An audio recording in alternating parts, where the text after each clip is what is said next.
And the other thing that Bill taught me, really, in thinking about that every child comes into this world with a gift. And it's up to us to really discover what that is. And we really have to, every child has that potential and that possibility, and we need to find what that is. So I'm going to talk about a couple of things. I want to give you a couple of lessons of sort of 3 key things that I've learned in the last couple of decades. And the 3 key lessons, number 1, it's good to be good. 2, promote resiliency. Lynn mentioned this idea of resiliency, finding the positive in others. Resiliency really refers to being able to succeed in the face of adversity. How do you do that when you have stress, and how can you rise above that challenge and promote resiliency? And finally, make a difference, and how this couple of weeks of Reading Week is really going to make a difference, not just for the kids with whom you work, but also for yourself as well.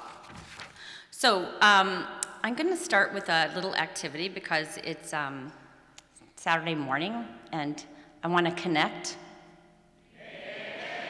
and have some play and be somewhat inspirational.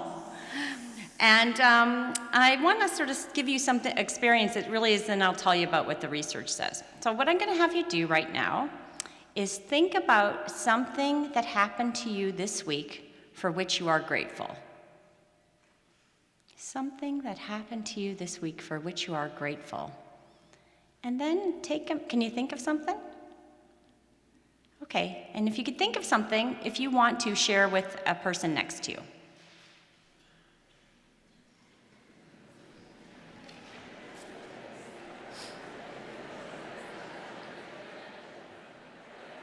Okay, I'm going to call you back here. So, could you think of something? Anybody want to share one they had for which they were grateful? Did any of them have to do with relationships that you have in your life? That's a common theme. So I'll tell you what I just did. Do you know I just boosted your happiness? Yes. The recent research on what we know about how to promote happiness shows that practicing gratitude actually boosts your well-being. It makes you happier. It makes you less depressed. So for instance, Sonia Lubomirsky, who's been now doing a number of studies on happiness, and she has a new book called The How of Happiness, and just so you know, you can go and look, there's an iPhone app on happiness. Really, no, I'm not kidding, really. You could go look at the iTunes store, type in happiness, you'll find it.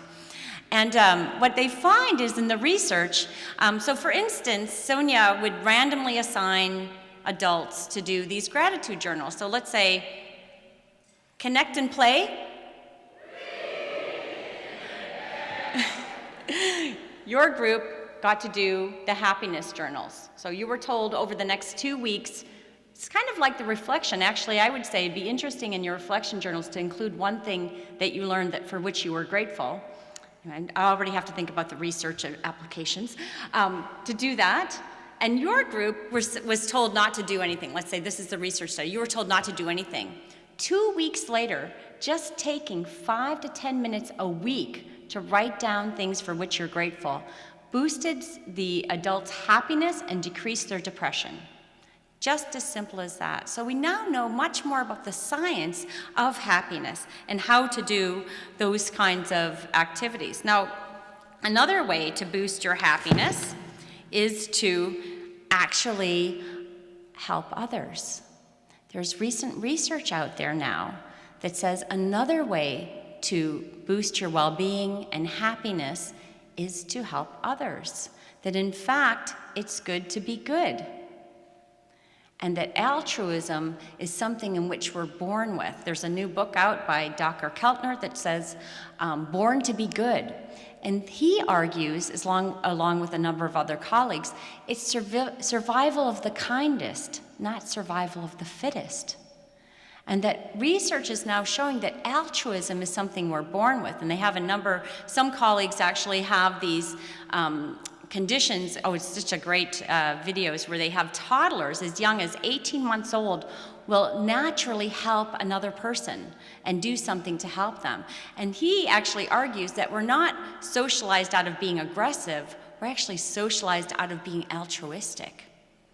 So we really have to think about what is the number two thing that this is going to do for you is that by being good, it's going to actually go along with your natural tendency to be helpful and kind and caring. Now, some of my own research on that program on the Roots of Empathy, where they bring a baby into the classroom. And now I want you to look as you go into these number of schools. I'm sure a number of you will find the Roots of Empathy program in elementary schools in Vancouver. And essentially what it is, they bring an infant that's about 3 to 4 months old at the beginning of the year to the classroom, and the infant is kind of a springboard for talking about emotions and feelings, but also the children do a number of activities that benefit another human being. And what we find from the research, that those activities like this reading week process, like the Roots of Empathy, those kinds of activities develop something called a pro-social value orientation, where you're just naturally inclined to want to help. Now, the other benefits of being helpful, it actually you find that it boosts your immune system, you're physically healthier. There's a number of other benefits to doing that as well. Now, the final thing is, in terms of community service learning projects, is that the research really shows that being involved in these kind of projects not only helps you now. Actually, I will say, do you know it helps your academics? The research has found that students who are involved in these have better academics, they're more likely to be involved in community service, but the research actually shows 15 years from now, we'll have to do this longitudinal study here, but research has shown 15 years from now, you are more likely to be involved in your community making a difference. You're more likely to be involved in helping others just for being involved in these types of community service learning projects in university. So that's another point.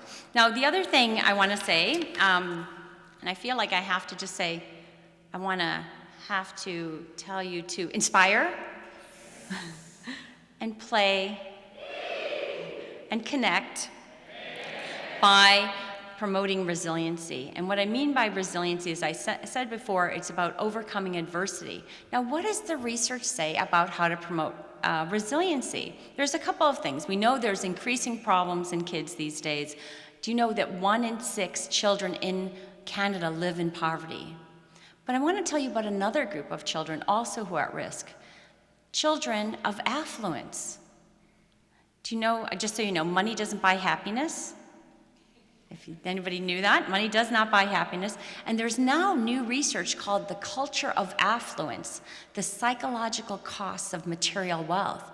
And it's now finding that children who have come from very affluent families, from more, with more material wealth, that actually those children have higher rates of depression and anxiety than kids from middle and lower class. And they're more likely to abuse substances, and actually some of the research finds that boys in particular are at risk and are more likely to gain popularity by substance abuse of those ones from the highest echelons. And they talk about, in some ways, it's about a family disconnection, both being physically and emotionally isolated from their parents. So I want to just say, so there's a number of kids who are at risk. So what can you do to promote resiliency? Well, the research really talks about the importance of relationships and connection. And let me tell you another story, and this is one I've heard. If anyone here has heard it, I've heard this secondhand, so I'd love to know the real story. So here's a story that talks about the power of one. There was a guy giving a lecture like this in a big auditorium, and he was a doctor. And he came from a family of 5 boys. He was one of 5 boys who grew up in extreme poverty. And in fact, he and his brothers were taken away from their parents at a young age to live with the grandparents. The parents were drug abusing.